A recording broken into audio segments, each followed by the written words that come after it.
Buenas noches, bienvenidos a esta nueva sesión del taller de investigación. El día de hoy vamos a platicar sobre investigaciones cualitativas y para ello hemos invitado a una buena amiga que es la doctora Bianca De Marchi Moyano. Estoy en este momento con uno de sus libros como para poderme guiar un poco respecto al currículum de Bianca. Bianca De Marchi Moyano es licenciada en Comunicación Social, máster en Gestión del Patrimonio y Desarrollo Territorial y doctora en Urbanismo por la Universidad Católica de Lovaina, Bélgica. Ha sido becaria postdoctoral de la Unidad Ejecutora de Ciencias Sociales Regionales y Humanidades de la Universidad Nacional de Jujuy y es coautora de varios libros, entre ellos Paridad y Diversidad en la Escena Legislativa, publicado por el CIS el año 2018, autora del capítulo sobre movilidad en el libro sobre movilidad en una universidad de Canadá, Montreal, el año 2017.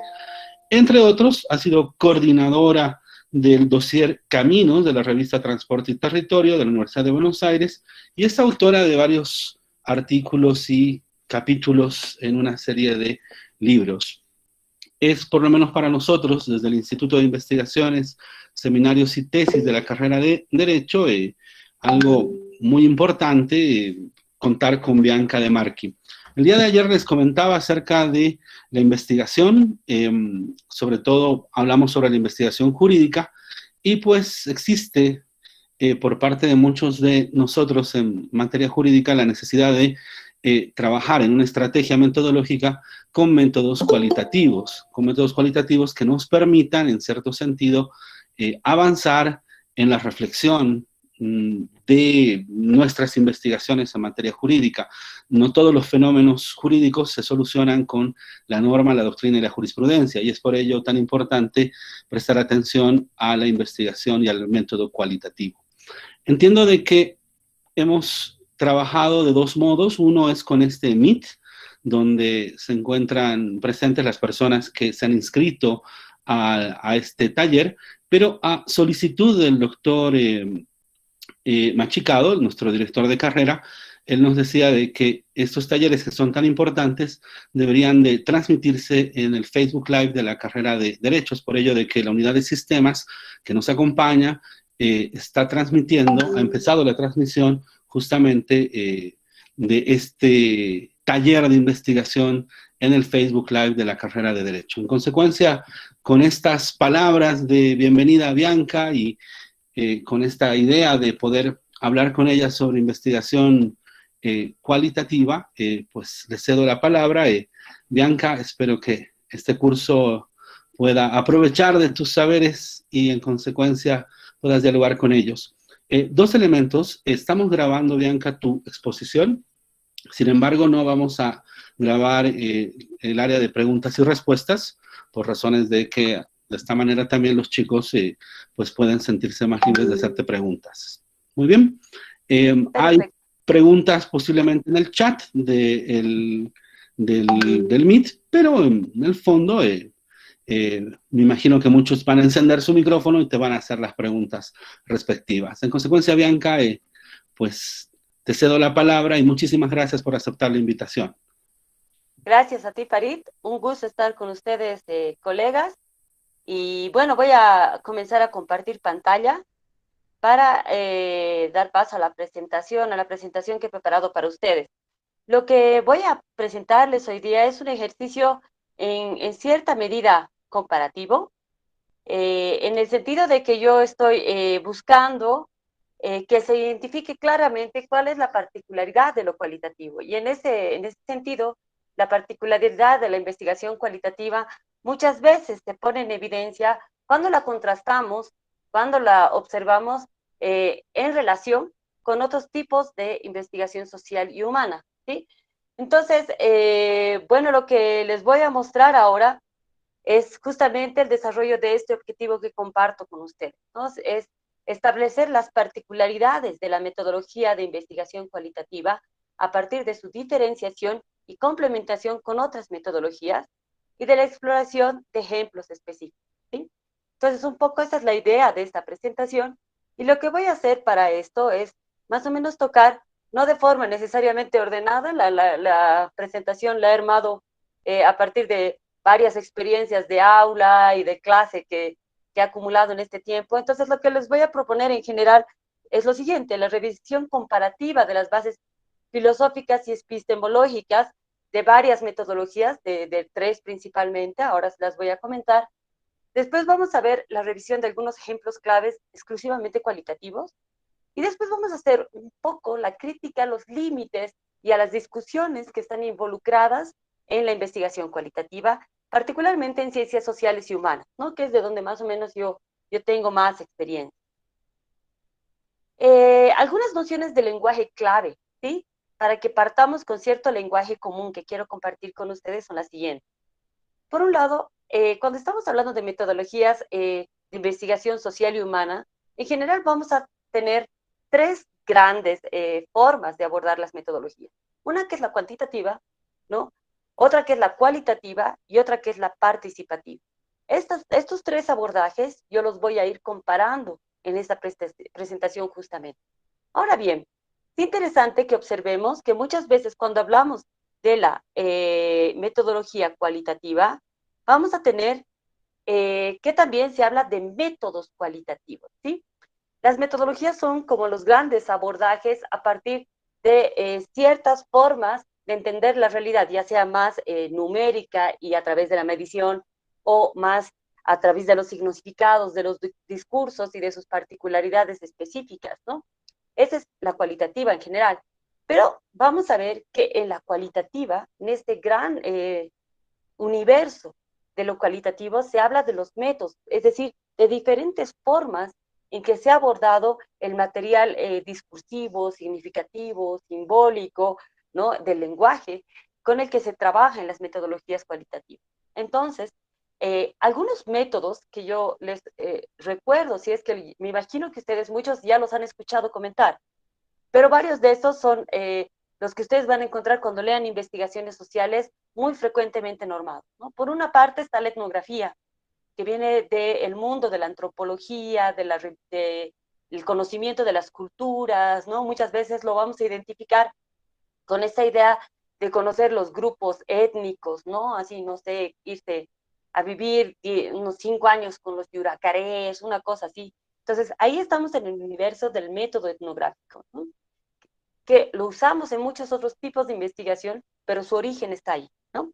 Después tenemos la teoría fundamentada, que va a hablarnos de esta idea de observar la realidad sin entrar con teorías preelaboradas, sino de crear las teorías a partir de lo que estamos observando. ¿Sí? Esto es muy inductivo en su principio de formulación y se ha aplicado en diferentes campos de investigación social. Después, esta idea de los estudios de caso, que muchas veces vamos a tomar una particularidad, vamos a reconstruir algo muy específico, muy acotado, también es un tipo de método que es muy adaptable a lo cualitativo. Tenemos los métodos que se llaman biográficos narrativos, ¿no? Por ejemplo, las historias de vida. Y esto tiene que ver con el significado de la memoria, con la idea de entender al sujeto y a las experiencias a partir de su particularidad, de su propio lenguaje, de su forma de expresarse, ¿sí? Después tenemos el interaccionismo simbólico, como también es una gran escuela sociológica, pero que se puede concebir también como un método en la medida en que vamos a observar con mayor particularidad las relaciones entre los sujetos y cómo éstas se llenan de significados en el intercambio y en la relación, ¿sí? Después vamos a tener también un universo de concreción más específico de los métodos, ¿sí? Si ustedes se fijan, si vemos la metodología, el método y las técnicas, estamos yendo de lo más abstracto, y un poco más abstracto, vamos a verlo después, es la epistemología, pero vamos a ir por niveles de concreción. El método ya nos dice un poco cómo abordar el campo, ¿no? Cuál va a ser nuestra estrategia de abordaje. Y aquí es concretamente con cómo voy a, qué tipo de información voy a tratar, y entonces qué adecuación, qué técnicas y qué herramientas yo voy a aplicar específicamente. En general, las técnicas cualitativas se han considerado estas, ¿sí? Hay algunas más, se pueden abordar otras, también se pueden cruzar algunas de estas, se pueden generar modelos más creativos. Sin embargo, las más usuales son la entrevista en profundidad, la entrevista semiestructurada, la observación participante, que está muy relacionada, por ejemplo, con la etnografía, Si vemos después, la entrevista en profundidad va a estar muy relacionada con los métodos biográficos narrativos, por ejemplo, la observación no participante, que muchas veces es cualitativa también, es decir, voy con una ficha de observación y no necesariamente me quedo mucho tiempo, sino que observo ciertos fenómenos que parten de un objetivo específico de investigación.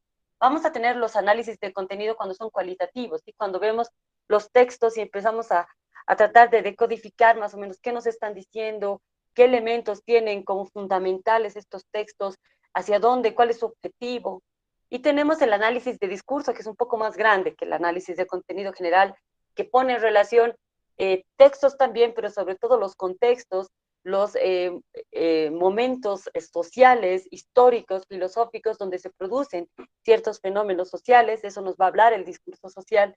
Después tenemos los grupos focales, ¿no? Como esta suerte de entrevistas colectivas que se desarrollan a partir de tratar de consolidar testimonios con grupos más o menos homogéneos de gente sobre ciertos fenómenos específicos. Y tenemos también otros tipos de grupos que son los grupos de discusión, ¿sí? Si los grupos focales tratan de condensar una información homogénea a partir de una discusión grupal, de un grupo, de una entrevista colectiva, en los grupos de discusión más bien vamos a tratar de encontrar las diferencias, de ver los espacios de debate, de ver las cosas que no son necesariamente conciliables, ¿sí? Entonces, bueno, ahí este lenguaje básico se va a terminar de concretar en las herramientas o instrumentos, ¿sí? Que son muchas veces la forma más concreta con la que yo voy a llegar al campo como investigador. Por ejemplo, una guía de entrevista, una ficha de observación que me permite ordenar de alguna manera antes ciertas categorías, ciertos fenómenos en los que yo quiero enfocarme, entonces voy a tener una fichita que prediseño y que permite enfocar mi observación. Voy a tener fichas de revisión documental, por ejemplo, es bien interesante eso para los análisis de contenido o las revisiones documentales, ¿sí? Y después tenemos los diarios de campo, ¿no? Que son los más usuales, por ejemplo, en la observación participante y en el método etnográfico. Entonces, bueno, con este lenguaje inicial bien cualitativo, yo voy a pasar un poco a hacer este ejercicio comparativo que les decía, ¿sí? Lo que vamos a ver ahora es un poco ver la particularidad de lo cualitativo en función a estas otras metodologías que también pueden abordarse desde las ciencias sociales y humanas para producir nuevo conocimiento, ¿sí? Vamos a ver brevemente los fundamentos filosóficos y los tipos de metodología de investigación social y humana, ¿sí?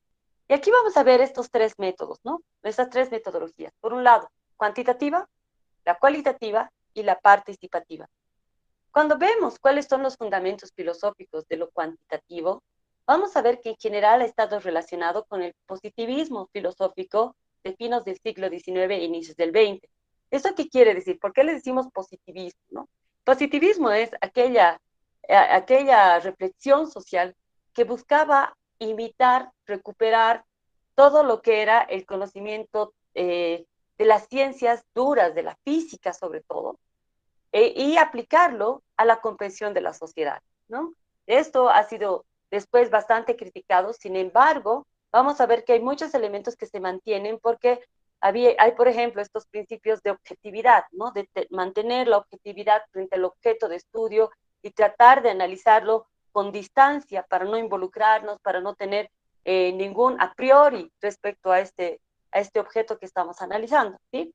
De ahí que incluso se llegó a hablar de la física social, por ejemplo, ¿sí? Realmente era como la idea de encontrar estas leyes, ¿no? Unas leyes que sean más o menos transversales a las sociedades, que nos permitan prever cómo actuar frente a ellos, ¿no?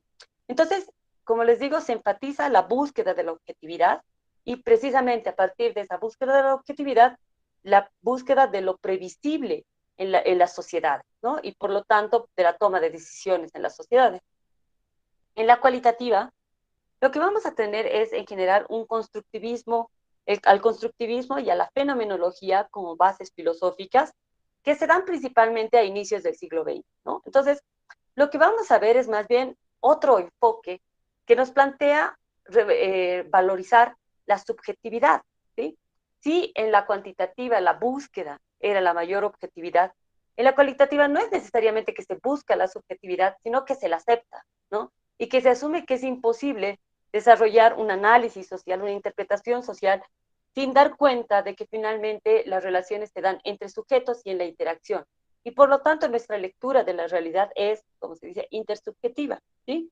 Entonces se profundiza, ¿no?, esta idea de la subjetividad del investigador y de hecho se lo considera un potencial comprensivo, ¿no? Es decir, nosotros cultivamos una subjetividad, una capacidad de lectura, ciertos procedimientos para distanciarnos, pero asumiendo que la distancia totalmente objetiva es simplemente imposible, ¿no? Y que de hecho muchas veces asumir cuál es nuestro lugar frente a los fenómenos que estamos observando permite dar una lectura más honesta, si quieren, más comprometida, más transparente respecto a lo que se está analizando. Finalmente, vamos a ver este enfoque que es el participativo, que a mí me interesa rescatarlo, porque muchas veces está relacionado con lo cualitativo, pero también con lo cuantitativo, ¿sí? Entonces, vamos a ver que las metodologías participativas de investigación en general se relaciona con estas teorías de la pedagogía del oprimido de Paulo Freire, por ejemplo, y de las teorías de la praxis, ¿sí? Que sobre todo se van a observar en Latinoamérica a mediados del siglo XX. ¿Qué es lo que vamos a buscar en estas metodologías? Se busca potenciar esta intersubjetividad, pero desde una perspectiva colectiva. El investigador ya no está solito, ¿sí? El investigador no es el que desea conocer, sino que participa de procesos donde toda una comunidad desea aprender y desea empoderarse a partir del conocimiento, ¿sí? Entonces, normalmente aquí vamos a ver que hay una base dialógica de relación entre los sujetos como colectivo investigador y no solo del sujeto, de un individuo que quiere entender la realidad, ¿sí? Algunos elementos de base epistemológica. ¿Qué quiero decir con base epistemológica? Y lo vamos a especificar en las siguientes diapositivas. La relación sujeto-objeto, ¿sí? Vamos a ver que en la metodología cuantitativa vamos a ver que se trata en general de un realismo ingenuo, y esto es algo que se ha criticado mucho a los abordajes cuantitativos. Es decir, que van a pensar que a partir de la medición de la realidad, de la cuantificación de la realidad, puede ser simplemente representada, ¿sí? Y que podemos aprender la realidad a partir de su precisión, ¿no? Entonces, esto va a complejizarse después, ¿sí? Pero la idea de esta idea de reflejar la realidad tal cual es, va a estar siempre presente en la metodología cuantitativa. En cambio, la metodología cualitativa, vamos a ver que se trata más bien de un modelo idealista complejo. Ahorita vamos a especificar en más profundidad de qué estoy hablando cuando hablo del idealismo complejo. Lo que vamos a ver es que aquí el sujeto está en el centro de la relación, ¿sí? Que asume sus a priori, ¿sí? Y que se aproxima de forma táctica, vamos a decir, a la realidad para entenderla, ¿sí? No es que se compromete totalmente con la realidad, no es que desea transformarla, como vamos a ver en el participativo, pero sí desea entenderla. Entonces va a decidir estrategias para, a partir de sus limitaciones, a partir de cómo es el contexto en el que quiere comprender, decidir métodos como los que hemos visto antes en la anterior diapositiva para abordar la realidad y comprenderla de la mejor manera. Finalmente, la participativa, lo que vamos a ver es que se trata de relaciones sujeto-sujeto, ¿sí? Y que no hay, el objeto y el sujeto realmente se ven más o menos diluidos, porque el trabajo de la investigación es realmente dialéctico, ¿sí? Entonces vamos a ver esta idea, esta utopía, muchas veces poco realizada, de relaciones horizontales, cuando el investigador participa y trata de transformar la realidad, y al mismo tiempo los colegas con los que trabaja, los compañeros de comunidad, también son de alguna manera considerados investigadores. Aquí voy a especificar un poco estas cuestiones de relación sujeto-objeto que les comentaba, ¿sí? Porque en general vamos a asumir que todas las relaciones que producen conocimiento, puede ser conocimiento religioso, puede ser conocimiento artístico, filosófico, ¿sí? Otro tipo de conocimientos parten de una relación entre sujeto y objeto, ¿sí? Pero lo que vamos a ver, y aquí un poco lo voy a definir, qué es sujeto, qué es objeto y qué es la relación, ¿sí? Cuando estoy hablando de sujeto, vamos a ver que lo que estamos entendiendo es qué es y cómo se entiende a sí mismo el sujeto, es decir, el individuo, ¿sí? ¿Cómo logra, si es que logra conocer la realidad exterior a sí mismo, y qué papel desempeña los sentidos, la razón, para producir el conocimiento, ¿sí? Cuando hablo del sujeto, estoy hablando de todo este tipo de reflexión. Cuando hablo del objeto, vamos a ver en general la discusión entre si el objeto, aquello que queremos conocer, se presenta y se enfrenta al sujeto, y si es realmente posible conocerlo, por ejemplo, ¿no? Si podemos realmente entender la realidad a cabalidad, o si el objeto puede ser material, una cosa, o finalmente también es un hecho social y hay un montón de elementos que tienen que ver con esta particularidad social que va a tener otras dimensiones, e incluso podemos hablar de objetos ideales, ¿no? Las teorías, las ideologías, la cultura, de elementos que no necesariamente tienen una materialidad, ¿no? Entonces, la cuestión sobre el objeto es cuánto podemos conocerlo, cuánto se nos presenta y cuánto se enfrenta al sujeto, porque no existe otra forma de producir conocimiento. Finalmente vamos a hablar de la relación. Es decir, cuando hablamos de la reflexión sobre la relación, vamos a ver cuál es el lado activo de la relación, si es el sujeto o es el objeto. Muchas veces vamos a ver que se va a reflexionar, se va a decir que es el sujeto el que quiere conocer, pero otras veces vamos a ver que es el objeto el que se nos aparece, el que está prácticamente dado, ¿sí? Entonces, vamos a ver también muchas reflexiones sobre la índole de la relación, si es una relación más sensorial, si la percibimos simplemente, o si es más racional, si pasa absolutamente por procesos mentales que nos permiten entender, ¿no? Entonces, más o menos por ahí va esta cuestión epistemológica que les planteo. Y lo que vamos a ver son estos modelos, ¿no? Yo estoy tomando un poco el texto este de aquí, ¿sí? De Emmerich, que les va a plantear estas relaciones. Y aquí vamos a ver, por ejemplo, este realismo ingenuo que les decía que muchas veces se asocia a lo cuantitativo, ¿no? Que concibe al conocimiento como un proceso donde el objeto de conocimiento se nos aparece, estimulando nuestros sentidos y produciendo en nuestro intelecto una imagen refleja, ¿sí? Entonces, como si yo pudiera simplemente aprender la realidad a través de mis sentidos y en la medida de lo posible cuantificándolo, en el caso de lo cuantitativo, entonces aparece en la realidad, ¿sí? Ahora vamos a ver que muchas veces algunas fusiones de métodos cualitativos a veces tienden a este realismo ingenuo, es decir, a pensar que enfrentándose a la realidad pueden aprenderla, ¿no? Simplemente. Entonces, sin teoría, sin hipótesis, sin unas técnicas específicas. Entonces ahí siempre hay una discusión cuando de pronto pensamos que podemos simplemente abordar la realidad a partir de cómo se nos aparece, ¿sí? Perdón. Después vamos a ver este modelo idealista simple también, ¿sí? Que resalta el papel de la razón en la búsqueda y organización del conocimiento. En algunas variantes del modelo idealista se considera que el objeto adquiere existencia en tanto lo conozco, es decir, que si yo, que todo de alguna manera pasa por la razón, ¿sí? Que realmente la razón define, las ideas definen cómo yo voy a concebir los objetos, ¿sí? Vamos a ver que muchas veces este tipo de formas de entender la relación objeto-sujeto que produce conocimiento está muy presente también en nuestros discursos, ¿sí? Entonces el sujeto aquí, el sujeto pensante, se impone a la realidad, ¿no? Y después vamos a ver esta teoría de la praxis que está mucho más asociada a las metodologías participativas que les he comentado, ¿sí?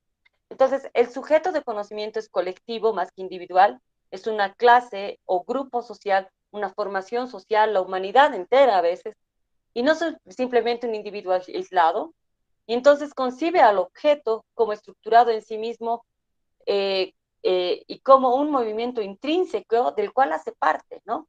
Entonces, por eso la praxis implica que el sujeto que es parte de este objeto que está estructurado quiere transformarlo y se compromete en él, ¿no? Es muy marxista este tipo de teoría, tiene mucho que ver con esta idea de transformación de la realidad y va a tener sus propias particularidades en términos de investigación. Y aquí les propongo finalmente el modelo idealista complejo. ¿Por qué lo he puesto al final? Porque es justamente el que se va a aproximar más a la forma en que se abordan en general las metodologías cualitativas, los métodos cualitativos, ¿sí? Aquí vamos a asumir que la mente humana funciona con ciertas intuiciones puras, categorías a priori, esto es muy kantiano, ¿quieren? Y estas experiencias previas, la cultura, la forma en que hemos nacido, ciertos elementos transversales a la humanidad de la experiencia del nacimiento, de las sociedades, van a definir de alguna manera al sujeto y van a poner como velos, como elementos, como referencias para comprender la realidad, ¿sí? El sujeto no se aproxima simplemente a la realidad y la aprende, ¿sí? Sino que tiene elementos y referencias previas que permita que comprenda la realidad y que la ordene de cierta manera. Entonces, conocemos las cosas no como son en sí mismo, ¿no? Sino cómo se expresan. De ahí que hablemos de la fenomenología, ¿sí? Cómo son fenómenos, ¿sí? No son simplemente cosas. Entonces, el fenómeno implica que nosotros tenemos elementos previos a través de los cuales podemos interpretarlos y que van a enriquecer efectivamente la forma en que nosotros comprendemos, pero que no estamos enfrentándonos simplemente a la realidad y aprendiéndola de cero, ¿sí? Esto es bien clave para la metodología cualitativa, porque supone un sujeto activo que interpreta al objeto, ¿sí? Vamos a profundizando esta comparación, ¿sí? Entonces vamos a ver que hay un método de relacionamiento que en general se ha asociado a cada una de estas metodologías, ¿sí? Cuando hablamos de la metodología cuantitativa, usualmente se la ha asociado al método hipotético deductivo, es decir, a que se parte de teorías previas y se busca ratificarlas en el contraste empírico en la realidad. Es decir, yo voy a tener mi hipótesis, yo voy a asumir a partir de las lecturas que tengo de los autores anteriores, bueno, más o menos, ¿cómo debería suceder esto? ¿Sí? Voy a ir a la realidad, voy a hacer una encuestita y voy a recuperar las encuestas, voy a hacer un muestreo que me permita tener un conocimiento representativo según el muestreo, voy a aplicar la encuesta, voy a recoger la encuesta y voy a procesar y voy a ver más o menos si esta hipótesis se prueba o se disprueba en este contexto específico y con estas variables nuevas que posiblemente yo esté incorporando, ¿sí? Eso es lo clásico de una metodología cuantitativa hipotético-deductiva, ¿sí? Entonces vamos a ver muchas veces que se habla de variables, indicadores. Cuando estamos en ese tipo de lenguaje, usualmente estamos en lo cuantitativo. Cuando estamos en lo cualitativo, en cambio, usualmente se lo ha identificado más con lo inductivo. ¿Qué quiere decir?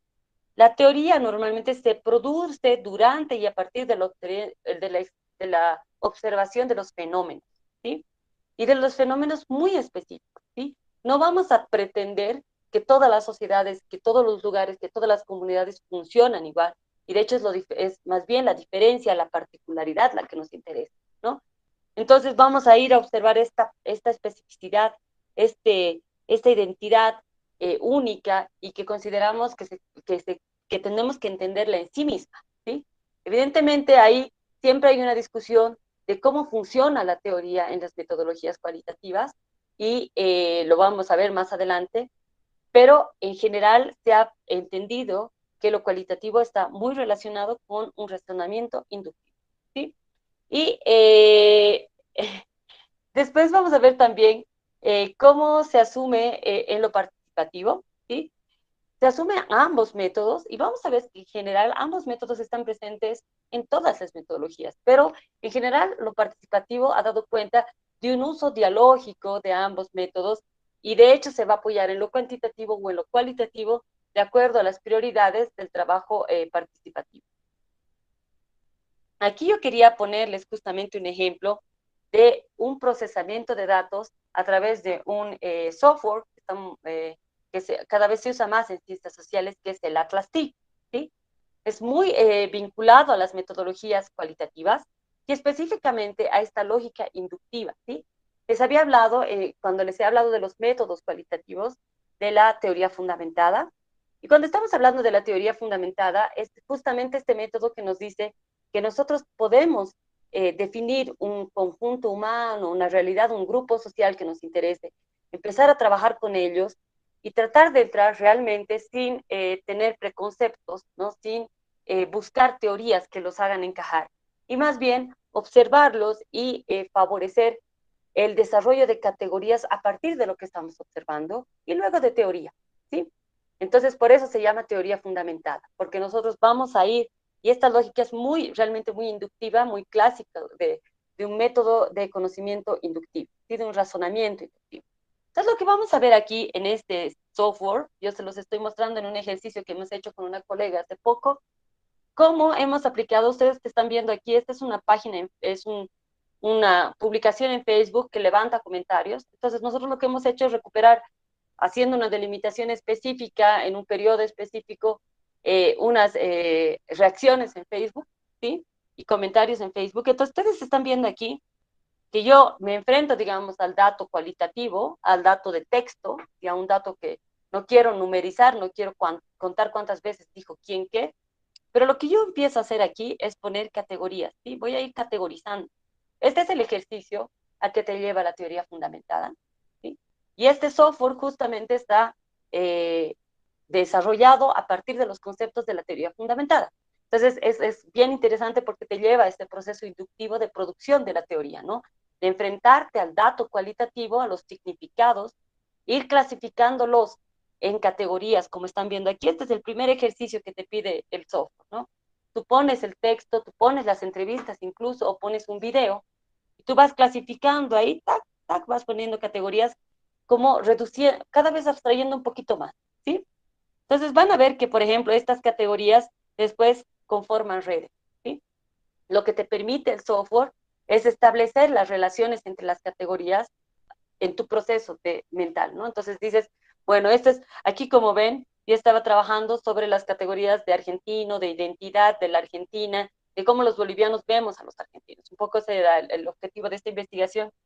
Y a partir de esta información que encontrábamos en Facebook, hemos ido categorizando y vamos a ir viendo que hay nodos centrales que se van formando, ¿sí? Y eso nos va a permitir ir construyendo cada vez más niveles de abstracción, ¿sí?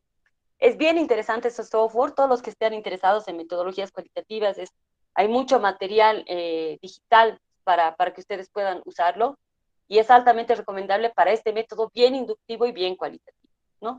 Pero que también tiene sus críticas, ¿no? Los vamos a ver más adelante. Muy bien, volvamos un poco a esta lógica comparativa, ¿sí? Cuando vemos qué escala, qué tipo de problemáticas se abordan principalmente en cada una de estas metodologías, vamos a ver que algunas priorizan cierto tipo de problemáticas en términos de escala. ¿Qué quiero decir con escala? Quiero decir que cuánto abarcan en términos de sociedad, ¿sí? Si es macrosocial o es microsocial, ¿no? Y vamos a ver que lo cuantitativo en general se ha aplicado a lo macro social. ¿Esto qué quiere decir? Que nos permite entender problemas, ¿no? De gran escala, por ejemplo, problemas a escala de un país, ¿sí? Podemos hacer una encuesta nacional, ¿no? Que les digo, la encuesta nacional de hogares, la encuesta mundial de valores, ¿no? Son como grandes muestras que nos permiten representar al país, que nos van a permitir sacar conclusiones a nivel nacional, digamos, o a nivel municipal, o a nivel departamental, a nivel de cientos de miles de personas, o incluso de decenas de miles, incluso de miles de personas. Es muy apropiado el método cuantitativo, ¿sí? Ahora, cuando vamos bajando ya a campos más pequeños, ¿sí?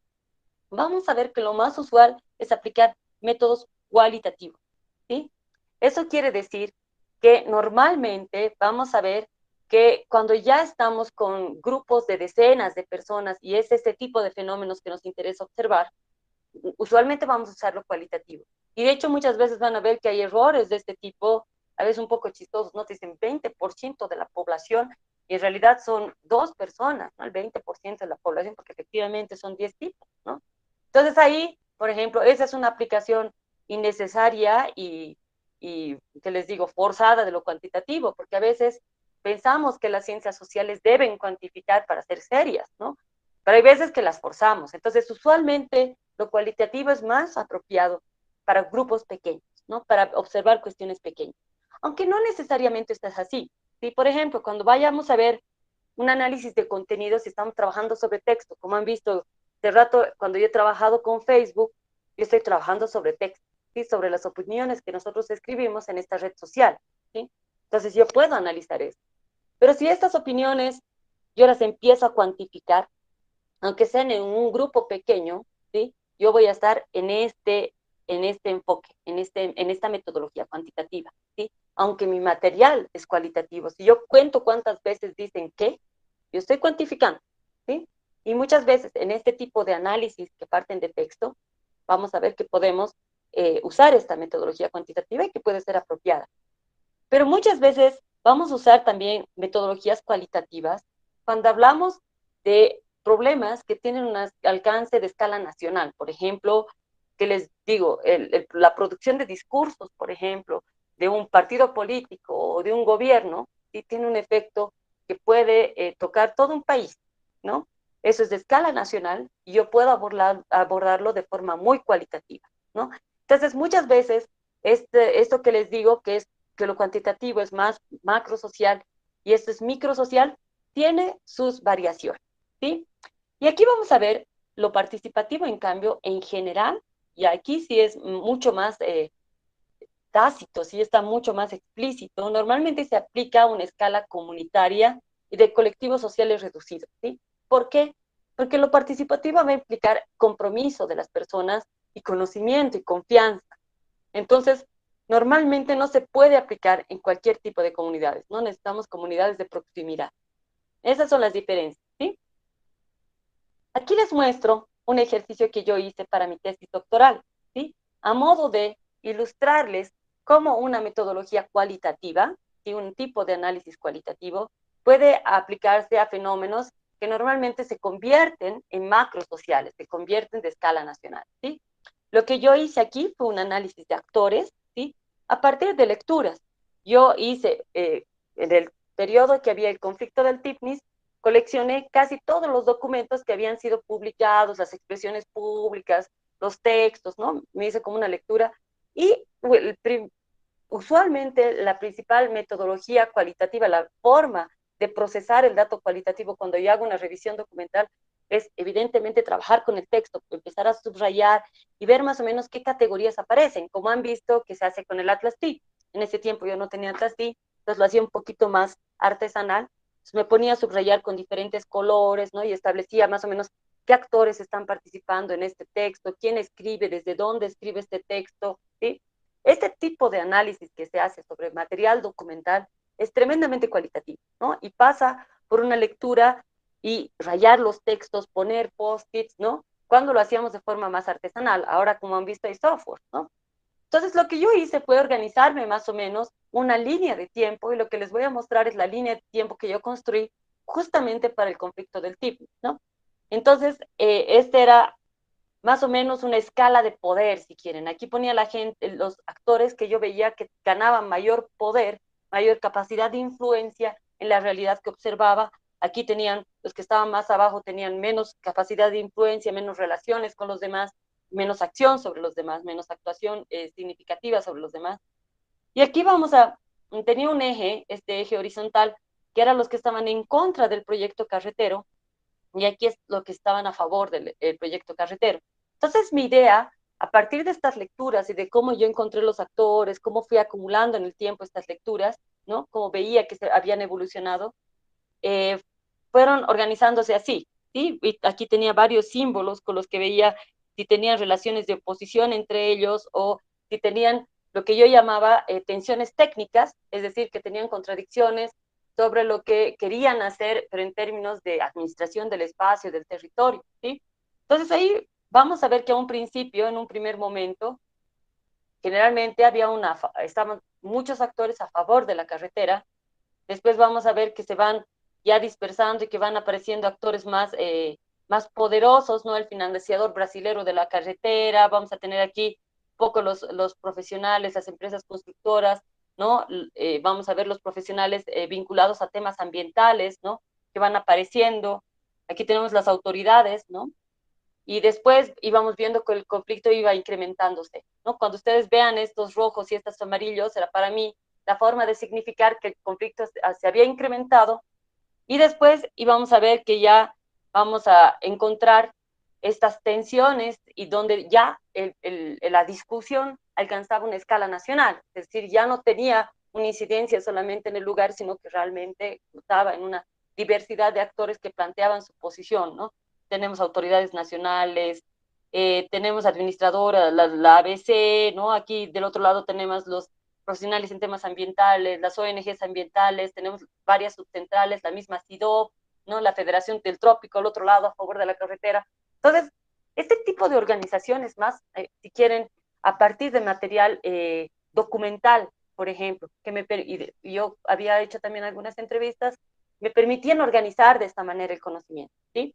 Y esto es muy cualitativo, pero si se fijan, ya estamos hablando de una escala que ya no tiene solamente una incidencia micro, sino realmente de discurso social, es decir, de una problemática que afecta a un país, ¿sí?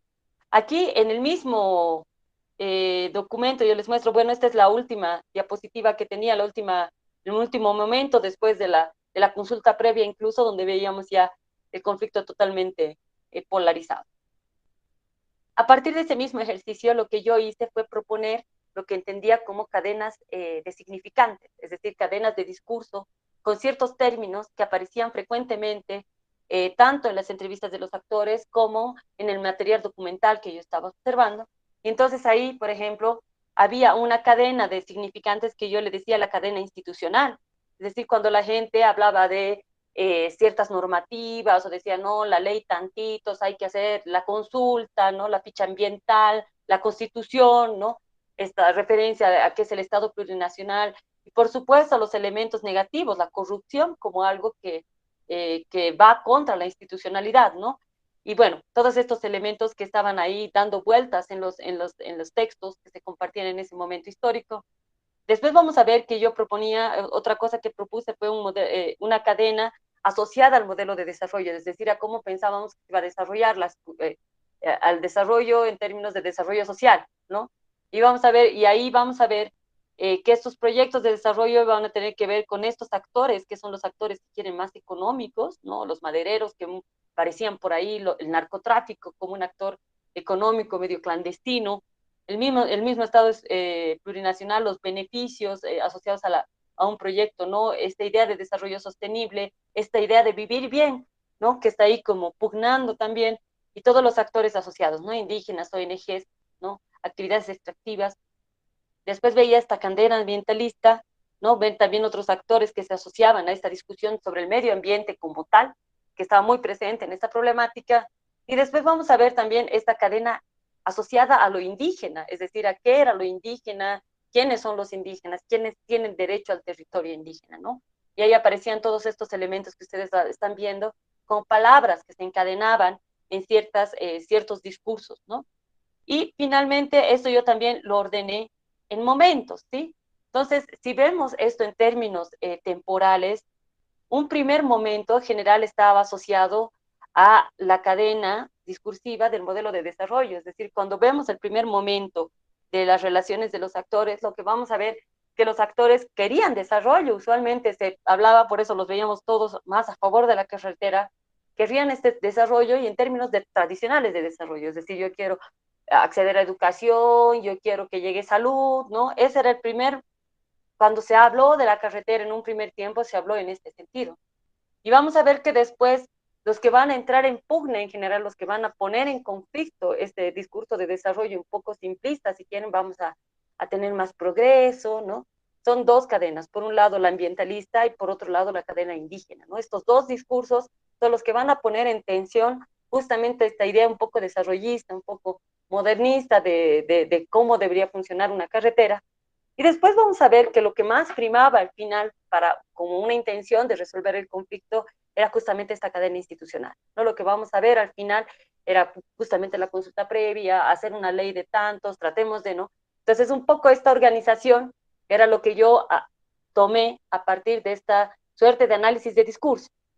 Como ustedes pueden ver, se trabajó a partir de material cualitativo, de un análisis de mucho material documental, ¿no? Trabajado un poco artesanalmente en ese momento de desarrollo de este documento, pero que me permitía más o menos establecer nociones, significados que daban un modelo interpretativo sobre la realidad observada, ¿no? Esto es muy cualitativo, ¿no? Y es de alguna manera una forma cualitativa que no necesariamente tiene que ver con lo microsocial, sino también con lo macrosocial. Vuelvo a hacer esta comparación, ¿sí? Veremos cuáles son las relaciones con el contexto que caracterizan a la metodología cualitativa, ¿sí? Y aquí voy a volver a comparar. Entonces, cuando vemos lo cuantitativo, lo que en general vamos a entender es que se busca medir o graduar, ¿no? Y entonces el contexto es el objeto cuyas relaciones hay que explicar y se establece un universo, ¿no? Y en general vamos a tratar de encontrar una muestra representativa de ese universo que nos permite hacer generalización, ¿no? En cambio, lo cualitativo, ¿sí?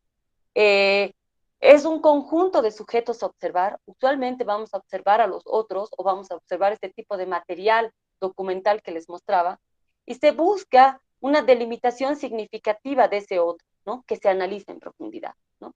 Esta idea del otro es muy presente en lo cualitativo, de entender que yo como sujeto no necesariamente estoy pensando lo mismo que las personas o que los fenómenos que estoy observando, ¿no? Entonces vamos a tratar de identificarnos nosotros, de entender cómo funcionan los otros, cuál es lo que tenemos en común, pero también de mantener cierta distancia que nos permita interpretar, ¿no? Y decir, bueno, yo estoy interpretando desde este punto de vista.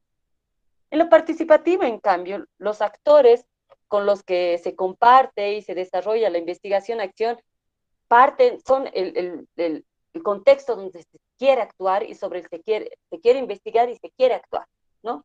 Entonces, uno es parte de la problemática, pero también de la solución, ¿no? Y en ese sentido es importante garantizar esta relación más o menos sostenible en esta búsqueda de soluciones comunes, ¿no?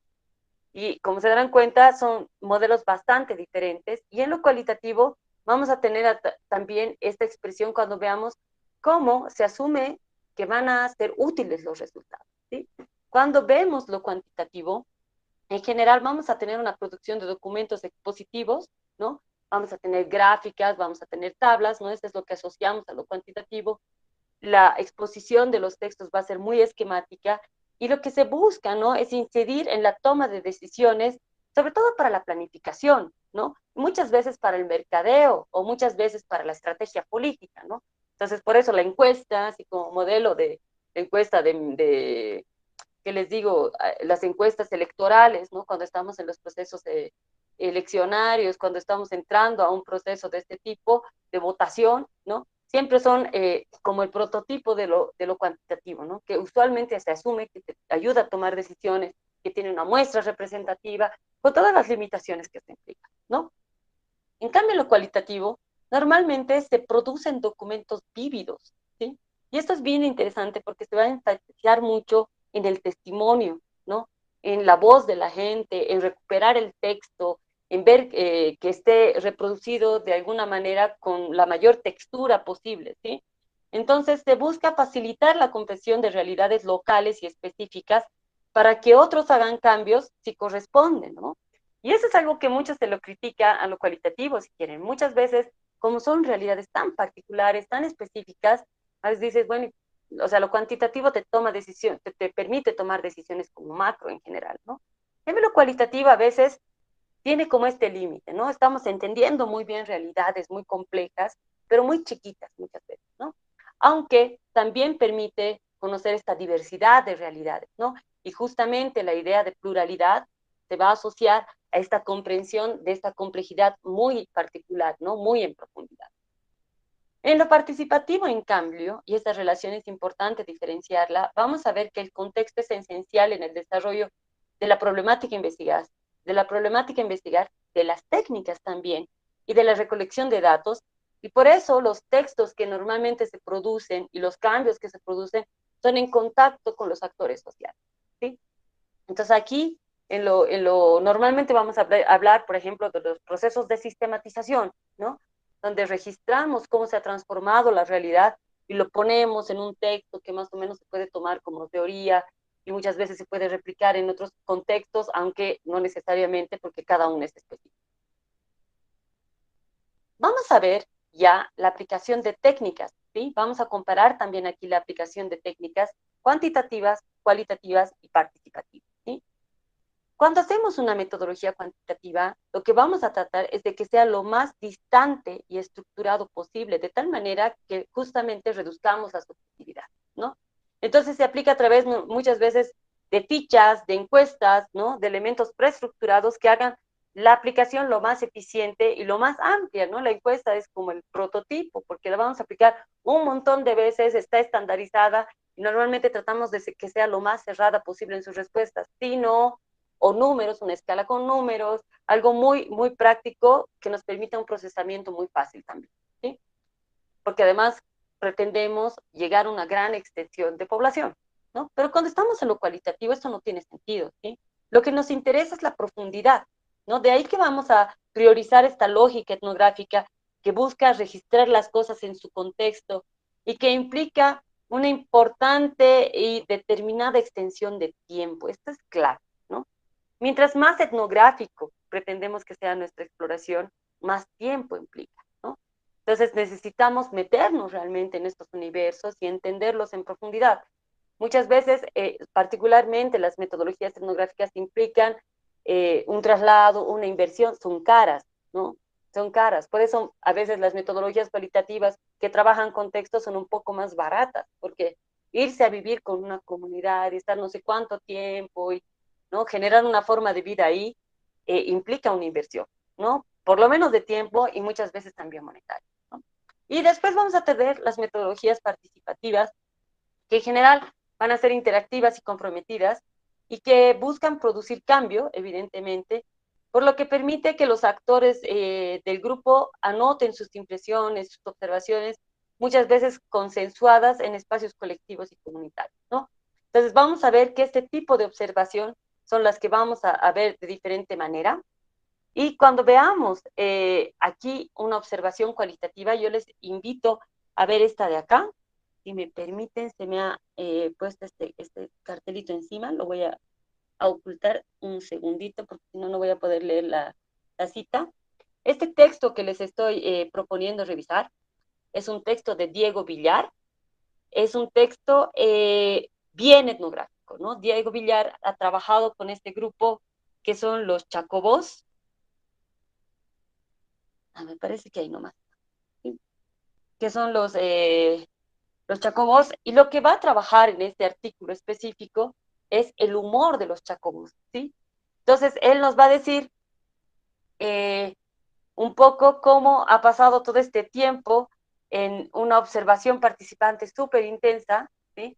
Y que le permite observar cómo el grupo Chacobo tiene un tipo de humor específico y que muchas veces no corresponde, por ejemplo, a las formas en que nosotros tenemos un humor, ¿sí?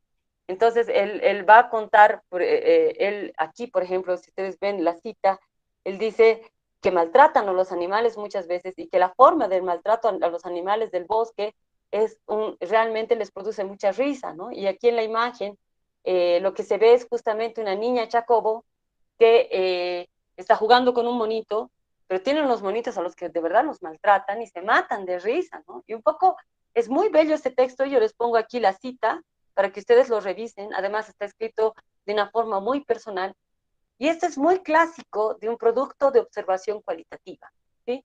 Es decir, de una observación participante que se va a una tribu, a una etnia muy diferente a la de origen del autor, ¿no?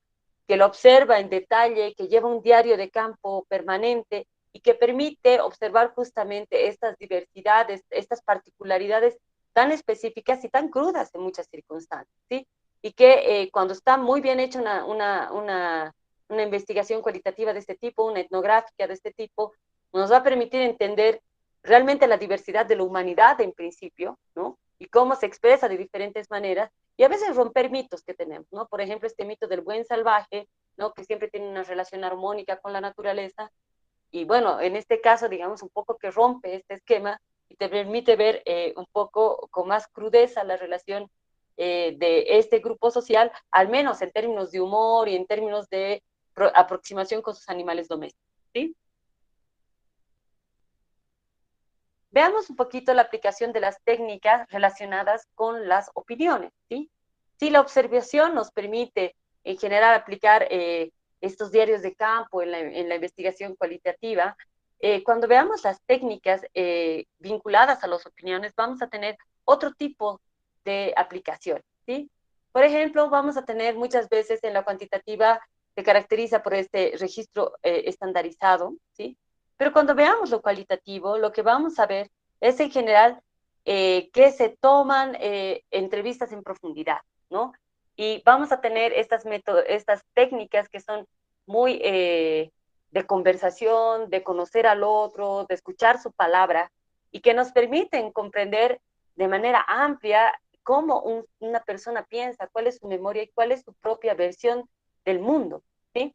Entonces, vamos a ver que muchas veces terminan desarrollándose en el método biográfico narrativo historias de vida, ¿no?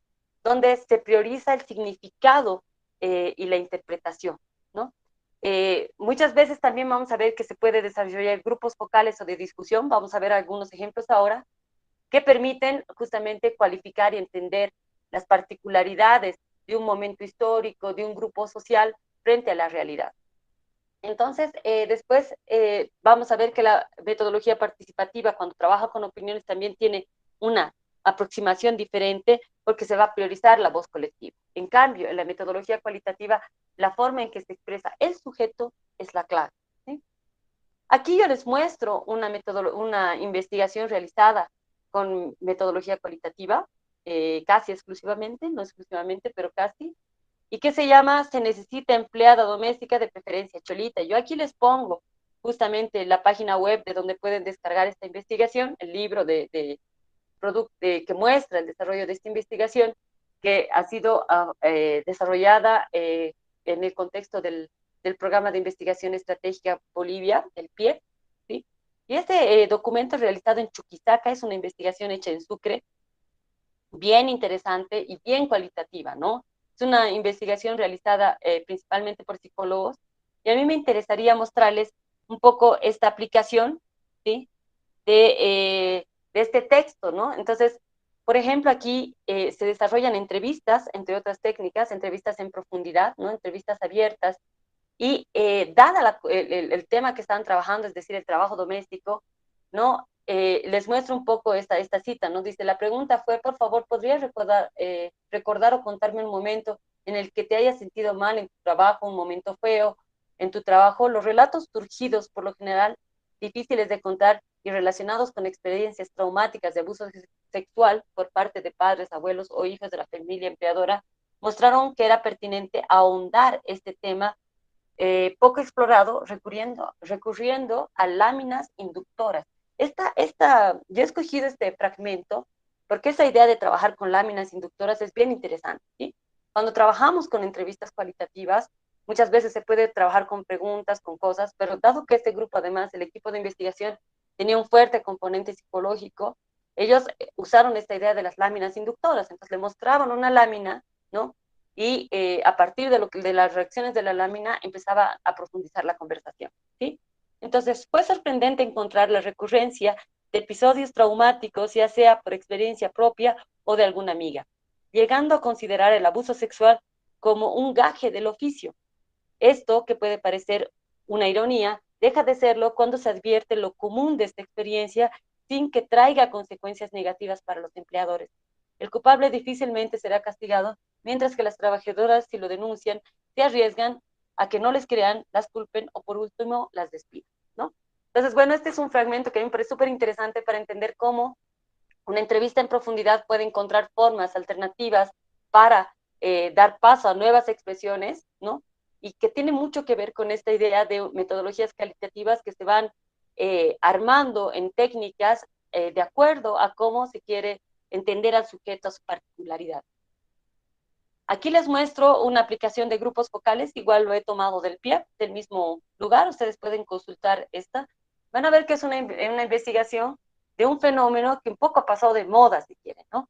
Que era este fenómeno de los cafés internet. No es que ahora no haya, pero ahora el acceso a la red y después de la pandemia ha quedado tan diferente que esta investigación queda un poco viejita, ¿no? Está un poco...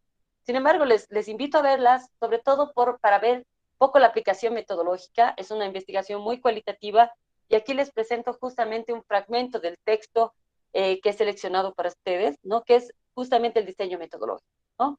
En este texto, la investigación tuvo un enfoque básicamente cualitativo. Las unidades de investigación fueron, por un lado, los jóvenes usuarios de Internet y, por otro lado, los sitios Internet.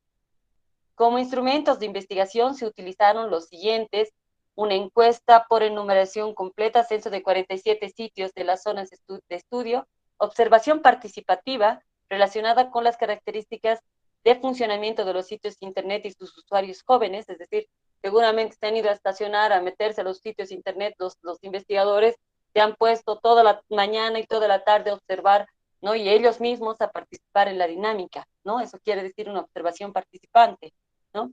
Después vamos a tener los 11 sitios de Internet, la observación participativa relacionada a los 11 sitios de Internet por 5 semanas, como se dan cuenta, entre 9 y 10 pm, entrevistas en profundidad a los jóvenes usuarios, a los encargados de los sitios y a 4 profesionales, 44 entrevistas, 3 grupos focales, y esto me parece súper interesante, en cada zona de estudio con jóvenes usuarios y no usuarios de Internet, ¿no? En general, se estableció un acompañamiento de todas las actividades que se realizan alrededor del uso de Internet para comprender quiénes son los jóvenes que van al Internet, cuáles son sus motivaciones y cuáles son sus usos, ¿no? Como se dan cuenta, bien interesante porque esto nos muestra un momento bien específico y esto es bien particular de las investigaciones cualitativas. La investigación se desarrollaba específicamente en Cochabamba, consúltenla si les interesa, sobre todo para que vean cómo se cruzan los datos de diferentes fuentes cualitativas, ¿no? Por un lado, las entrevistas en profundidad, por otro lado, los grupos focales y por otro lado, la observación participada. Vuelvo un poco a este ejercicio comparativo y esta vez con técnicas relacionadas con los documentos, ¿sí? Cuando yo quiero observar los documentos como fuentes de información, lo que voy a tener en las técnicas cuantitativas es esto que les decía. Yo puedo agarrar un documento y contar cuántas veces te dice qué, ¿no? Contar ciertos elementos específicos, cuántas veces aparece qué actor, ¿sí? Ahí estoy abordando un documento de forma cuantitativa. Pero cuando yo abordo los documentos de forma cualitativa, lo que me va a importar es hacer un análisis de discurso interpretativo, ¿sí? Que puede automatizarse un poquito con este tipo de softwares que les he mostrado, el Atlas T, por ejemplo, y normalmente lo que va a requerir es este ejercicio de codificación, de establecimiento de relaciones entre el documento y el contexto donde se producen los documentos, ¿sí? Cuando hacemos una versión participativa de esto, lo que vamos a tener en general son análisis de un documento grupal, ¿sí? Entonces vamos a poner en discusión un documento, todos van a dar su punto de vista, ¿no? Que es otra dinámica de investigación. Aquí yo les muestro una ficha de revisión documental que desarrollamos con un maestrante justamente para observar unos procesos en aula, ¿sí? Entonces ahí ven un poco el instructivo del instrumento, ¿no? Este instrumento busca recuperar la información de los resúmenes diarios y las bitácoras desarrolladas por el docente y los estudiantes en las clases virtuales y presenciales. Entonces, más o menos, esa era la idea, ¿no? En este curso, ellos desarrollaban unos diarios, ¿no? Y unas bitácoras. Entonces, se tomó ese material, ¿no? Como base y se aplicó esta ficha para analizar. ¿Qué es lo que permite esta ficha? Es tener ciertas categorías, ¿no? Entonces, lo que no tipo de documento analizado, el autor del documento se señala, ¿no? Extensión del texto en hojas o palabras para tener más o menos un criterio de la cantidad, ¿sí? Claridad y calidad del contenido, aquí se valoraba un poco, ¿no? Y aquí, si había una calificación, si el texto tenía una nota, se la anotaba también. Y finalmente, esta es la parte más cualitativa, ¿no? Y aquí estaba ya valorándose el tipo de prácticas en un aula de teatro, como pueden ver, entonces dramatúrgicas, narratúrgicas, eran un poco las categorías que él quería analizar. Aquí veíamos temas de aprendizaje significativo, hasta qué punto habían habido acciones creativas, ¿no? ¿Qué recuperaciones de experiencia les existían? Entonces, como ven, esta parte de análisis del documento, ¿no? Nosotros íbamos anotando aquí si este documento que estábamos analizando daba cuenta de estos elementos, ¿no? Y íbamos escribiendo en papel. Entonces, lo que nos permitía esto era hacer un análisis cualitativo más o menos ordenado, pero de un texto, ¿sí? Entonces, ahí, como pueden ver, la idea aquí es más o menos tener un ingreso sistemático a la realidad ordenado, ¿sí? Pero cualitativo. Es decir, que no necesariamente pasa por decir cuántas veces se ha dicho qué o medir algo, sino entender su significado en función a ciertas categorías, a ciertas prioridades de la investigación. Para las herramientas de recopilación de datos, un poco les ponía al principio esta diferencia entre, ¿se acuerdan? Métodos técnicas y herramientas, ¿no? Las herramientas son estas fichas, ¿no? Estos sistemas que yo creo para entender la realidad de la forma más ordenada posible y de tal manera que después pueda procesarla con facilidad.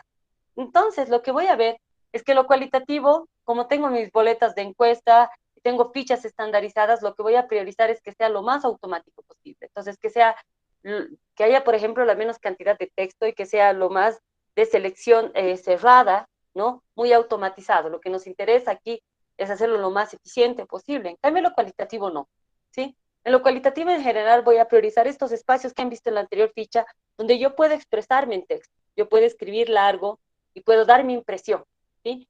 Usualmente, por eso, la herramienta clásica de la metodología cualitativa es el diario de campo. Es decir, ¿qué es un diario de campo? Es una libreta, un cuaderno, ahora lo podemos hacer mucho más fácil en digital, ¿no? Donde yo voy escribiendo cada día o cada ciertas horas lo que yo estoy observando, ¿no? Y lo interesante usualmente lo que se hace con los diarios de campo es que cuando has acumulado ya una cantidad de anotaciones, paras, relees todo y haces como unas partes síntesis, ¿no? Recuperas así los elementos conductores, empiezas a ver qué continuidades hay, qué elementos están repitiéndose, qué cosas realmente han sido inusuales y han marcado puntos de inflexión en tu observación. Entonces, haces como paradas de anotación, ¿sí? Ahora con las herramientas digitales esto se ha facilitado mucho, ¿no? Puedes llevar tu laptop, puedes llevar tu tablet y hacer tu diario de campo, ¿no? Antes realmente la libretita, pero la libretita sigue teniendo su poder, ¿no? Es un método interesante, un poco artesanal porque tiene poder, ¿no? En general vamos a tener también las guías de entrevista como herramientas idóneas, ¿no? Aunque muchas veces, en muchos casos, se trata de conversaciones simplemente abiertas y espontáneas, las que se toman en la investigación cualitativa. Pero a veces podemos conducirlas con cierta guía de entrevistas, es decir, yo digo, bueno, con este actor me interesa tratar estos temas. A diferencia de lo que voy a tener en una encuesta las preguntas son estandarizadas, ¿sí? Yo en una guía de entrevista, por ejemplo, digamos que quiero entrevistar a concejales del municipio del Alto, entonces yo voy a tener más o menos una idea de qué voy a preguntarles a todos, pero seguramente de acuerdo a cómo sea mi relación con ellos, a qué profundidad logre, podré abundar más en unas preguntas o simplemente no podré abordar unos temas e ir anotando al mismo tiempo, ¿no? Este tipo de cosas se permiten y son muy, que les digo, muy obvias para la investigación cualitativa. No todos los sujetos son iguales. Yo como entrevistador tengo que dar mi manera para hacer que mi interlocutor se sienta cómodo, ¿no? Y me dé la mayor cantidad de información posible de la forma más ética posible también, ¿no? Y después vamos a tener las fichas, más o menos que yo les he mostrado, que también son bastante usadas en una investigación cualitativa y que permite cierto orden al momento de cierta priorización de categorías, a veces al momento de entrar en una metodología cualitativa, en la lectura de un texto o incluso en una observación no participante, pero cualitativa. Y aquí vamos a ver que la participativa va a usar las herramientas de ambas, ¿no? Pero en general la cuestión es que aquí se aplican a partir de múltiples actores comprometidos con los procesos de transformación en esta lógica más dialéctica con la realidad. El procesamiento de datos, lo que vamos a ver en general en lo cuantitativo es el uso de programas estadísticos, ¿sí? En general, lo cualitativo implica muchas veces una transcripción minuciosa de nuestra información, ¿no? Si nosotros hemos logrado grabar, por ejemplo, seguramente vamos a hacer una transcripción de todo lo que tenemos en nuestra reportera, en nuestro celular, en el instrumento que hayamos utilizado para el registro, y vamos a escuchar muchas veces esta grabación para ir categorizando, ¿no? Para ir organizando la información, ¿no? Y muchas veces podemos usar estos programas especializados, como les he mostrado, el Atlas T, que como les decía, funciona, yo les he mostrado esta clasificación de categorías en una página en Facebook, digamos, en reacciones en Facebook, pero lo podemos hacer en muchos otros tipos de materiales, ¿sí? Puede ser material, incluso en material gráfico, en material audiovisual, que por suerte este programa nos permite usar, y hay muchos otros, ¿no? Yo este es el que más he usado últimamente, pero hay otros que si ustedes van consultando les permite justamente este ejercicio de categorización, de puesta en relación de las categorías y de producción de conocimiento. En general, como les decía, la participativa va a partir de la sistematización en un ejercicio colectivo con la gente, ¿no? Poco me interesa esta diferencia porque lo cualitativo muchas veces es un trabajo del sujeto, ¿sí? En cambio, aquí en lo participativo, aunque a veces tenga cosas en común con lo cualitativo, vamos a ver que el trabajo es colectivo, ¿no? Y que se toman decisiones y se participa en la información de forma colectiva. Una cuestión, ya llegando un poco al cierre de lo que había planificado para mostrarles, es lo siguiente, ¿sí? Por un lado, cuando estamos viendo esta diferencia de metodologías, ¿no? Cuando les muestro las particularidades de la metodología cualitativa, una cuestión que me parece clave es que normalmente cuando abordamos la investigación social y humana contemporánea, muy difícilmente se va a hablar de metodologías puras, ¿no? Entonces, no, muchas veces me voy a apoyar en algunas herramientas cuantitativas y en algunas herramientas cualitativas, ¿no? Y voy a poder establecer secuencias. Capaz primero hago una encuesta y después, a partir de la encuesta, selecciono algunos casos y hago entrevistas en profundidad, ¿sí? Entonces, en general, lo que vamos a ver es que vamos a ver una complementación entre las metodologías, ¿sí? Muchas veces, por eso se privilegian lo que conocemos como métodos mixtos, cuanti o cualitativos, ¿no? En el mismo diseño de investigación. Entonces, esta idea un poco, si ustedes revisan algunos textos de investigación social, sobre todo de fines del siglo XX, ¿no? Un poco viejitos, van a ver que ponen las metodologías cualitativas y cuantitativas realmente en oposición, ¿no? Así como, y de hecho había militantes de una y de la otra, ¿no? Entonces los cualitativos decían, no, estos son unos positivistas, ¿no? Y los otros, los cuantitativos, decían, no, y ustedes subjetivistas que dicen todo como si fuera poesía y no tienen ninguna, no hay cómo medir eso, no sirve para nada, esa investigación no permite tomar decisiones. A estas alturas, digamos, la investigación social ha superado bastante estas dicotomías un poco y va a tener muchas mezclas. Igual con lo participativo, hay momentos que una investigación cualitativa puede acudir a lo participativo. Entonces, vamos a ver que estas metodologías mixtas son las más comunes y normalmente vamos a ver que se establecen secuencias, ¿no? Muchas veces vamos a ver que primero se cualifica, ¿no? Entonces primero voy, indago algo en algunas entrevistas, ¿no? Y a partir de estas entrevistas que ya me dan cierta información, yo elaboro mi encuesta, ¿no? Y meto mi encuesta tomando ya cierta información, cierto conocimiento de la realidad que voy a, eh, eh, que voy a analizar en términos cuantitativos. O a veces es al revés, ¿no? Yo meto primero mi encuesta de los casos, si encuentro casos muy inusuales en mi encuesta, casos significativos, así una persona que respondió, trato de buscar, o ubico que cierto grupo social me responde de cierta manera. Entonces, sobre ese grupo social, yo meto un grupo focal, ¿no? Un par de grupos focales que me permiten entender qué está pasando ahí, ¿sí?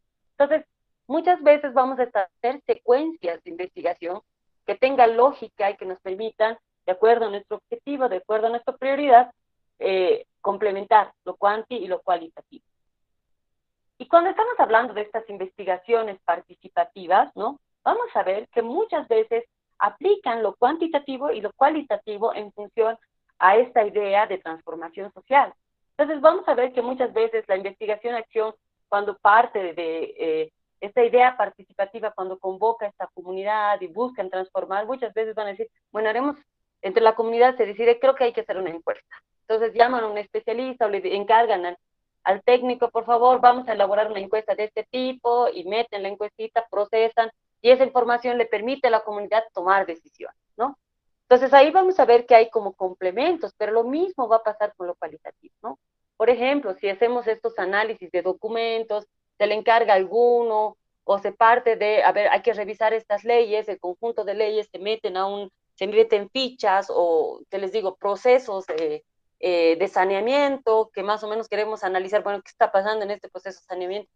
Vamos a meter una fichita que nos permita ver qué patrones se están repitiendo, qué elementos estamos observando, dónde se ha dejado de aplicar ciertas cosas, ¿no? Entonces, ahí yo pues meteré mi fichita de revisión documental y podré entender y permitiré que la comunidad tome decisiones, ¿sí? Entonces, lo que vamos a ver es que en estos procesos participativos muchas veces se acude tanto a lo cualitativo como a lo cuantitativo. Ahora, centrándonos de nuevo a lo cualitativo, ¿qué vamos a ver en términos de crítica? ¿Cuáles son las debilidades? Un poco he adelantado algunas cosas en lo que les he expuesto, en lo que les he comentado. Pero ahora voy a profundizar en algunas de ellas, ¿no? Por ejemplo, muchas veces, y esto es en general a las ciencias sociales y humanas, ¿no? Dado que son estas ciencias poliparadigmáticas, se les dice, es decir, si ustedes ven la física, ¿no? Usualmente, al menos en la idea de Kuhn, un epistemólogo, un historiador de la ciencia también, decía, lo que tienes es que había una interpretación de la realidad asociada a un paradigma, lo que vamos a tener es un reemplazo de ese paradigma a partir de una revolución, ¿no? Entonces vamos a ver que una forma de interpretación de la realidad es realmente reemplazada por otra que se muestra mucho más eficiente y eficaz, ¿sí? ¿Qué es lo que va a pasar en las ciencias sociales? Que tenemos muchos paradigmas que nos pueden leer un mismo fenómeno social, ¿sí? Y de hecho estos paradigmas muchas veces están en pugna por su interpretación, ¿sí? Si yo me apoyo más en una lectura un poco más marxista, si yo me pongo un poco más, que les digo, si yo me pongo más fenomenólogo, qué sé yo, voy a tener interpretaciones posiblemente de fenómenos similares, de un fenómeno social, de un mismo fenómeno social, que les digo, el conflicto del TIPNI. Si yo lo leo desde cierta perspectiva, puedo tener mucha investigación, puedo tener como mi delimitación metodológica, pero seguramente voy a tener una interpretación diferente a la que tenga otra persona que haya metido solamente una encuesta, por ejemplo, o que tenga una metodología más quanti, ¿no? Y yo haya tenido una más quali. Esta dinámica es muy conflictiva, ¿no? Y muchas veces vamos a tener estas interpretaciones en pugna que hacen que poco se diga, no, las ciencias sociales nunca van, las ciencias sociales y humanas no tienen una posición, entonces, ¿de qué nos sirve esta diversidad de posiciones si no nos permiten tomar una decisión a partir de un modelo más o menos predecible, ¿no? Y claro, estas distancias respecto a las ciencias duras, ¿no? Y que se va a ver mucho en lo cualitativo, mucho más en lo cualitativo, es particularmente conflictivo y crítico, ¿no? Vamos a ver, además, ¿no? Que autores clásicos de la investigación social, muchas veces de estas tendencias, análisis de discursos sobre todo, mientras más posmodernos, más críticos han sido esta idea de epistemología de saberes, ¿no? Tenemos autores que como ya son clásicos en las ciencias sociales y humanas, pero que han planteado una dura crítica al modelo científico como tal, ¿no? Entonces, muchas veces se ha dicho que estas interpretaciones son mucho más próximas, no necesariamente a la ciencia, sino a la filosofía, ¿no? Entonces, ¿hasta qué punto se está haciendo ciencias sociales, ¿no? ¿Hasta qué punto se pueden llamar ciencias, ¿sí? Y vamos a ver, por ejemplo, que justamente se ha dicho que los productos de este tipo de investigaciones van a estar mucho más próximos a lo político, es decir, a la militancia, entonces vas a tener textos muy indigenistas o muy feministas, por ejemplo, o muy ambientalistas. Vas a tener textos que son muy filosóficos, que de pronto parecen carentes de metodología y de relación, de una metodología reproducible. Yo no puedo reproducir esta metodología, porque se ha hecho en un momento tan específico, por ejemplo, cuando yo hago una exploración etnográfica en un colectivo urbano, ¿no? Y después de 5 años se disuelve el colectivo, es imposible reproducir, es imposible saber si realmente efectivamente sería así. No es como en los experimentos de ciencias puras o fácticas que te permiten más o menos reproducir los experimentos. Esta cualidad científica no la tenemos, ¿sí? Entonces ahí vamos a ver que ya nos confunden un poco con el pensamiento filosófico y muchas veces con la literatura, con lo artístico, ¿no? Hay quienes dicen que el producto de la investigación social, particularmente cualitativa, es más próximo a la literatura que a una investigación científica, ¿sí? Y finalmente vamos a ver que para las ciencias sociales humanas, y este es un problema evidente, todo puede ser investigado, ¿sí? Desde una metodología cualitativa yo puedo investigar realmente todo. Por ejemplo, si ahorita yo me fijo quiénes están en clase, ¿no? ¿Cómo han puesto sus fotitos, ¿no? ¿Qué tipo de expresión tiene su perfil con el que están inscritos? Yo puedo agarrar un screenshot, ¿no? Puedo hacer una captura de pantalla y puedo tomarlo como tema de investigación y puedo armarme mi ficha de revisión documental y empezar a analizar, puedo meterlo al Atlas T, ¿no? Y empezar a categorizar, porque en realidad toda es información social, ¿sí? Entonces, el hecho de que se pueda investigar todo es también un riesgo, ¿no? Porque el delimitarlo, ¿no? Y además, hasta qué punto realmente yo estando involucrada, ahorita yo estoy también, así ustedes ven ahí dice Bianca, y yo tengo mi logo, hasta qué punto yo me voy a investigar a mí misma de forma más o menos transparente, hasta qué punto realmente no estoy diciendo lo que a mí me conviene decir, o sea, esta idea de subjetividad extrema siempre hace que un poco las conclusiones a las que se arriban con las investigaciones particularmente cualitativas sean de mucha discusión, ¿no? Sean su validez entre en discusión, ¿no? De ahí que, y por eso les mostraba también estos ejemplos de investigaciones realizadas en campo, usualmente te sugiera que haya una triangulación cuando uno hace una investigación cualitativa. ¿Qué quiere decir? ¿No? Cuando hacemos una investigación cualitativa, usualmente para hacer una afirmación, lo que usted recomienda es apoyarnos en más de una fuente, en más de una técnica, ¿sí? Entonces yo tengo dos elementos que me permiten sacar una conclusión, ¿sí? Esto fortalece muchas veces el trabajo de las afirmaciones que hacemos y nos permite evitar que sean especulativas, ¿sí? Entonces es este contraste permanente de dos o más posiciones para llegar a una afirmación, para decir algo, ¿sí? Entonces, aquí yo les recomiendo algunos textos donde ustedes pueden encontrar esta idea de triangulación. Y, por ejemplo, podemos tener una triangulación de datos, ¿sí? Entonces, vamos a tener distintas fuentes para respaldar la misma idea. Por ejemplo, en esto que yo les mostraba, en esta investigación sobre los internets, los cafés internet en Cochabamba, ellos decían, bueno, tenemos grupos focales y tenemos observación participante. ¿Sí? Entonces, al mismo tiempo que yo he observado la realidad, yo he ratificado algunas intuiciones que he consolidado aquí, que he observado aquí, hay anotaciones en diarios de campo y he hecho el grupo focal y he visto más o menos si coincidían. ¿Sí? Si tengo dos fuentes, seguro que puedo hacer con más certeza mi afirmación. Vamos a tener lo que se llama la triangulación de investigadores. Es decir, muchas veces en los grupos focales esto es muy común. Yo voy a tener un moderador del grupo focal, un grupo focal es una discusión, una entrevista colectiva, voy a tener a mis entrevistados, ¿sí? Pero usualmente yo voy a tener a dos observadores también, ¿sí? ¿Qué es lo que me permite esto? Y además que tengan una ficha de observación probablemente.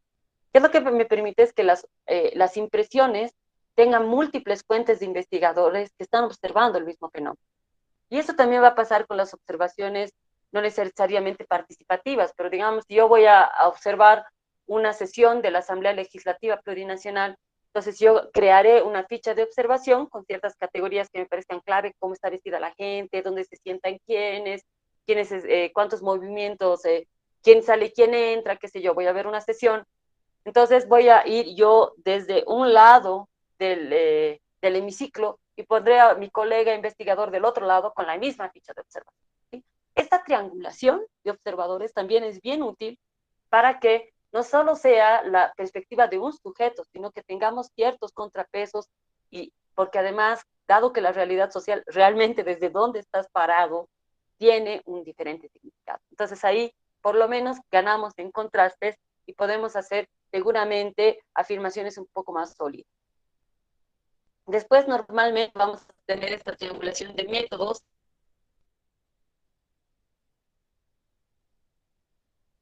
cuantitativos, vamos a tener intrametodologías. Por ejemplo, voy a algún momento meter una observación más etnográfica, una observación participante, varios meses de observación, y después al mismo tiempo, qué sé yo, podría hacer una entrevista semiestructurada y ya, ¿no? Con esto cierro más o menos una cuestión de diferentes técnicas sobre un mismo fenómeno que me permita hacer ciertas afirmaciones, ¿no? Y finalmente, muchas veces se acude a diferentes teorías, ¿sí? A teorías micro y macro sociales para la interpretación del fenómeno, ¿sí? O incluso podemos trabajar con gente de diferentes disciplinas, ¿sí? En ese texto que les mostraba de referencia Cholita, en ese sobre trabajo doméstico, lo que vamos a ver, por ejemplo, es trabajo de psicólogos con sociólogos, ¿no? Entonces, estos equipos interdisciplinarios muchas veces nos permiten una triangulación que evitan, digamos, una mirada exclusiva sobre el individuo, digamos, y que contrastan un poco y equilibran con una mirada más sociológica de lo que puede suceder en términos ya más macrosociales, ¿no? Entonces, esto es muy recomendado, ¿no? Y finalmente, las fuentes, ¿sí? Cuando estamos hablando de fuentes, a veces en derecho este lenguaje es distinto. Yo entiendo, por ejemplo, por fuentes primarias a las fuentes que no han sido procesadas, Y las fuentes secundarias son, por ejemplo, un paper, un libro publicado, son archivos que ya han sido procesados, tienen un resultado analítico, ¿sí?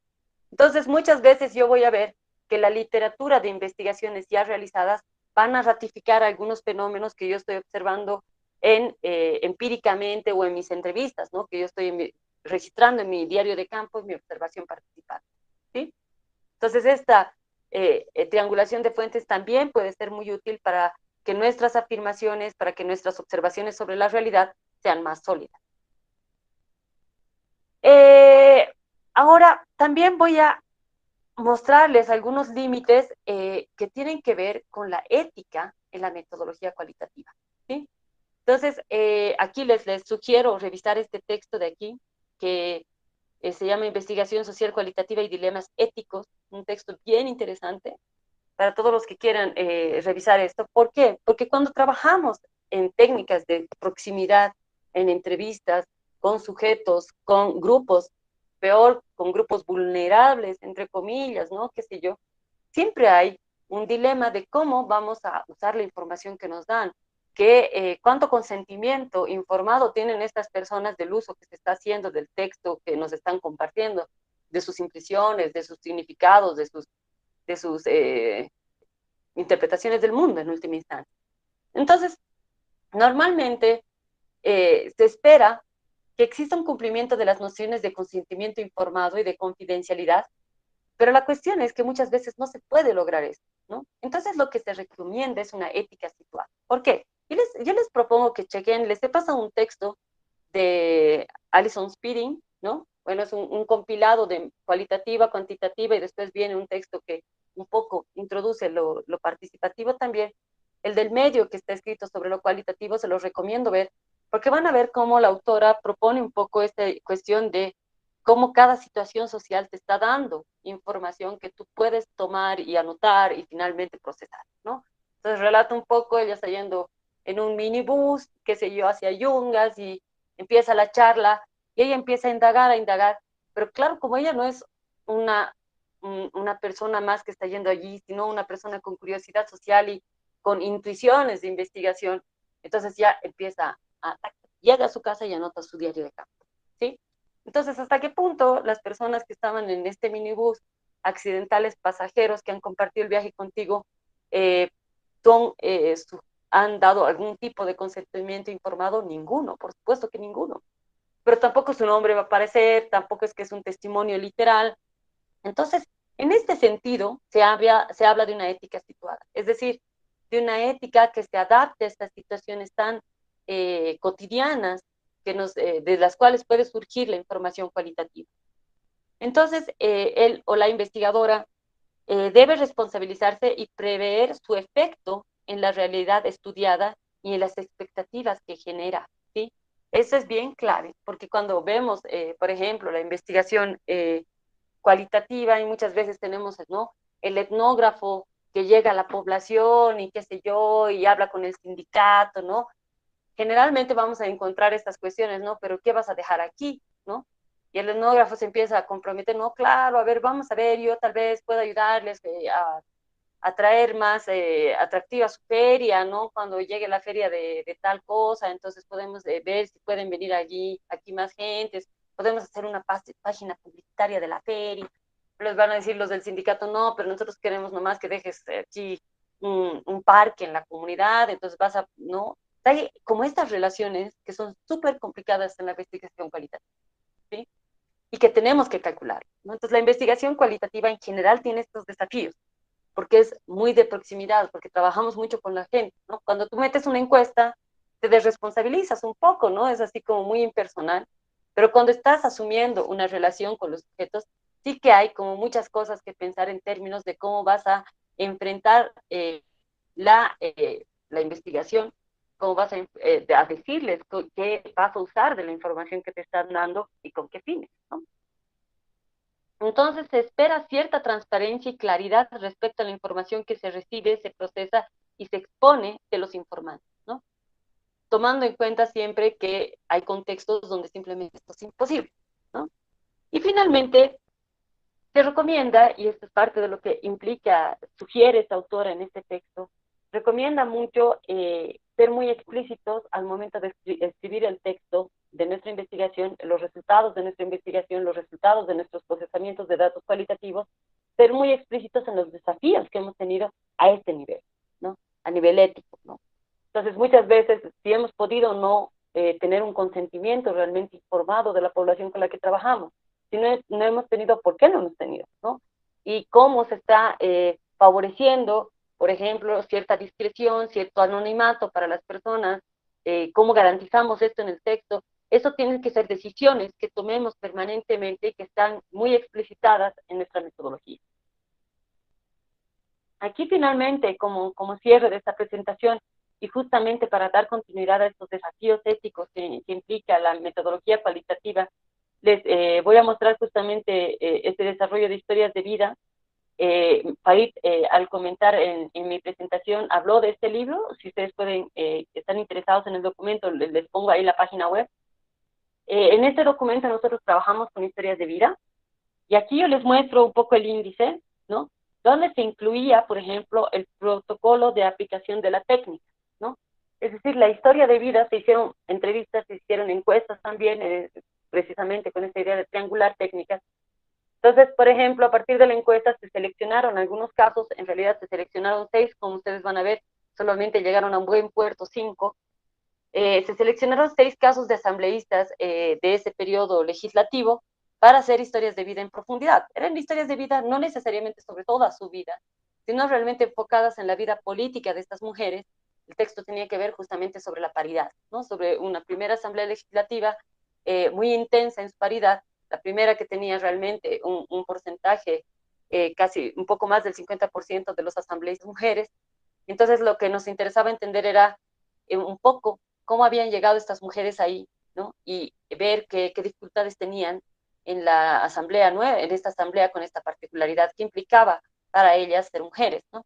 Entonces, estas historias de vida fueron una de las técnicas aplicadas, y como les decía, este protocolo muestra justamente cómo se logró esta idea de consentimiento informado, ¿no?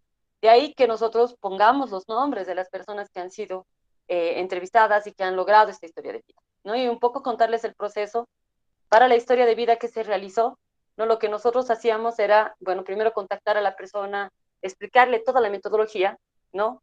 Y a partir de la explicación metodológica llegar a un consentimiento de la participación. ¿Qué implicaba esta metodología? Eran 3 procesos, 3 momentos de entrevista diferente, ¿no? Un primer momento que ratificaba la información que se había obtenido con la encuesta y la profundizaba.